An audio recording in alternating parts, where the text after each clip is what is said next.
Hello everyone, I'm Sancho. I've also made many versions of HoloMouse Landscape Mode before, so today, I'm gonna wrap this Xianpai M6.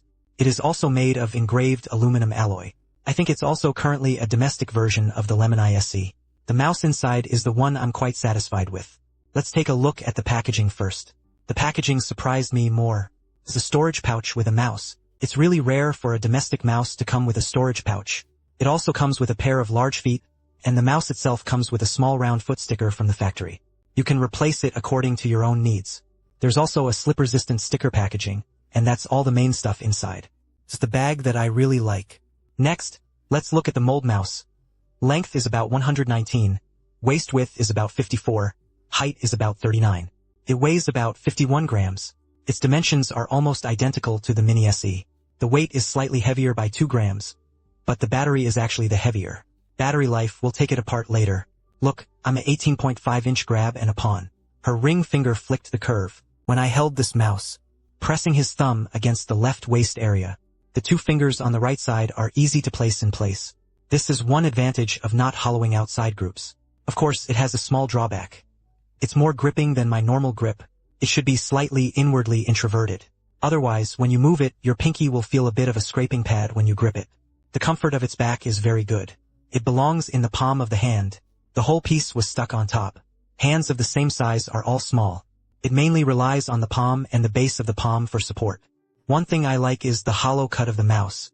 I've used a lot of hollowed out mice, and one of its chamfers is a complete mess. A special singer, just like you when you move. Basically, the skin in the palm has to be scraped off by a layer of M6. In this regard, they are especially tactful. Basically, no matter how you touch it, you never get that sharp feeling of cutting your hand. The surface of the mouse should not have been painted. It's that metallic texture and dry, tactile feel. You might feel a bit slippery when going up. I recommend the anti-slip patch for dry hands. When I'm sweating a lot, I absolutely love this metallic texture. When you start to sweat slightly, it really holds very well and doesn't slip. The hollowed out back also helps the palm breathe better. I don't sweat as much anymore. I recommend it more. People like me are just sweating a little. Using a hollow mouse in summer is definitely more comfortable than those without holes. This is how I feel after using so many hollow mice. The bottom uses a symmetrical design. Hollow out and dual foot sticker design with triple friction and DPI switching. These basic buttons don't strip down the overall mouse aesthetics. I think it's done very well.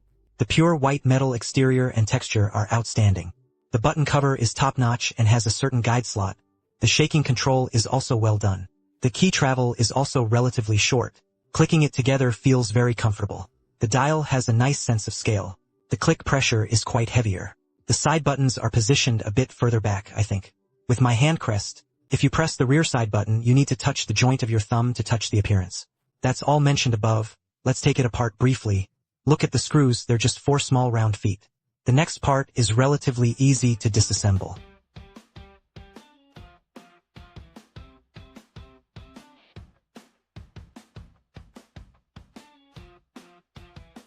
The mouse micro switch uses an Omron optical micro switch. This micro switch is currently top tier in the optical micro movement field. The scroll wheel uses a TTC Plus gold wheel. This is currently one of the most common solutions on the market. The battery is set up quite high when fully shot. I didn't expect it to have a plastic film attached to the battery. You need to remove the plastic film to see the battery. The battery used 500 mAh. This battery life is more than double that of the Mini SE230 mAh. That's also why this mouse weighs 2 grams. I think this one can totally be removed. It might even be 0.5 grams lighter. Of course, 2 grams of weight trades for more than double the range. I think this deal is quite cost-effective. The sensor uses a Xianpai Custom 3950. That is, the PD3950 mainframe uses Rueil's Little Crab. It is also a low-power chip with a 500 mAh output. The battery plus Rueil's chip plus the 3950. The battery life is really top-notch. The top covers the line column, and here there's also a sponge gasket. This is also one reason why its key actuation travel is relatively short. This is the main point of mouse teardown. Next, let's look at the driver. The driver also supports 2 levels of LOD height adjustment, DPI and rate of return adjustment. And now there's everyone's favorite esports mode. Overall, the internally made Xianpai M6 domestically hollowed magnesium aluminum alloy mouse is also top tier. The Mini SE-like molded side skirts are non-exposed, and the metallic texture is excellent. The top-tier microcontrol components are also quite rich.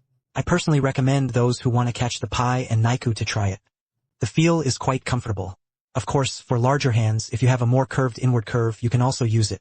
That's all for this video. If this helps you, please follow, share, and share. Please comment.